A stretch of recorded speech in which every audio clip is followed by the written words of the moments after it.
이제 강제추행을 1심에선 유죄가 나오고 2심에서는 무죄가 나온 사건이 있다고 들었습니다. 요즘 같은 시대에는 정말 무죄를 전문 변호사들도 받기 정말 어렵다고 말을 많이 하는데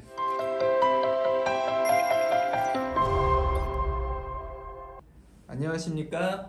로엘 법무법인의 이태우 대표 변호사입니다. 이원하 변호사입니다. 변호사님, 강제추행, 강간 이런 신체적인 법익을 침해하는 성범죄들 사건들 요즘에 실형 선고 정말 많이 되고 있잖아요. 맞습니다. 근데 우리 회사에서 했던 사건 중에 이제 강제추행을 1심에선 유죄가 나오고 2심에서는 무죄가 나온 사건이 있다고 들었습니다. 사실 이제 강제추행 사건이라는 게 어떻게 보면 피해자 진술을 위주로 진행이 되고 요즘 같은 시대에는 정말 무죄를 전문 변호사들도 받기 정말 어렵다고 말을 많이 하는데 이거 어떻게 또 1심이 아니라 2심에서 무죄가 나왔습니다. 사건을 한번 간단하게 설명을 해주시면 좋을 것 같아요. 네, 이 사건 내용은 저희 의뢰인이 주점에 방문을 해서 술을 마시고 이제 계산을 할 때가 되니까 여성인 종업원을 불러서 계산을 해달라고 말을 한 거예요. 네. 근데 그 과정에서 그냥 뭐 육성으로 부르거나 아니면은 뭐 손가락으로 톡톡 쳐서 불러도 되는데 등 쪽에 손바닥이 가는 영상이 남아있는 상황인 거죠. 그 당시에 그리고 피해자는 성적인 수치심을 느꼈다라고 주장을 하고 있었고 우리는 그런 의도가 없이 단순히 계산해달라고 부른 것 뿐이다 라고 주장을 하는 어쨌든 상황이었어요. 뭐 신체 접촉은 있으니까 좀 다소 막 불리하다고 볼 수는 있네요. 아예 안 맞습니다. 만졌다 이거는 아니니까요. 더군다나 신체 접촉을 하는 그 상황이 CCTV에 남아있었어요.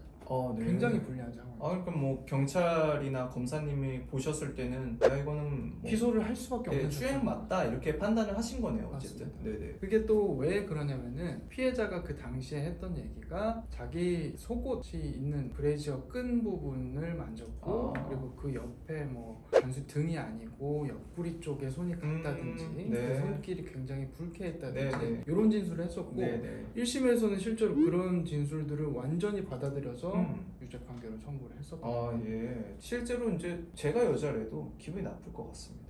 기분이 나쁠 수 있죠. 네. 그럼 이 사건 그러면 이제 1심에서 유죄 선고가 됐는데 2심에서는 다시 한번 심기일전해가지고 맞습니다. 이제 무죄를 다시 주장하신 분도 대단하시네요. 이게 어떻게 보면 자칫 잘못하면 감옥도 갈 수 있어서 합의나 뭐 이런 것도 생각해볼 만한데 본인이 너무 억울하다 해가지고 이제 무죄 주장을 하는 거죠. 그렇죠. 지금. 네네. 애초에 이분이 억울하다는 생각을 할 수밖에 없는 게 이 상황이 정말로 종업원을 계산을 해달라고 부르는 상황이었어요. 뭐 어떤 대화를 나누거나 뭐 아니면 그 전에 어떤 뭐 눈빛 교환이라든지 이런 게 있었던 것도 전혀 없었고 정말 기계적으로 불러서 계산을 해달라고 하는 상황이었고 이 사람은 그리고 당시에 술을 많이 먹은 상태였죠.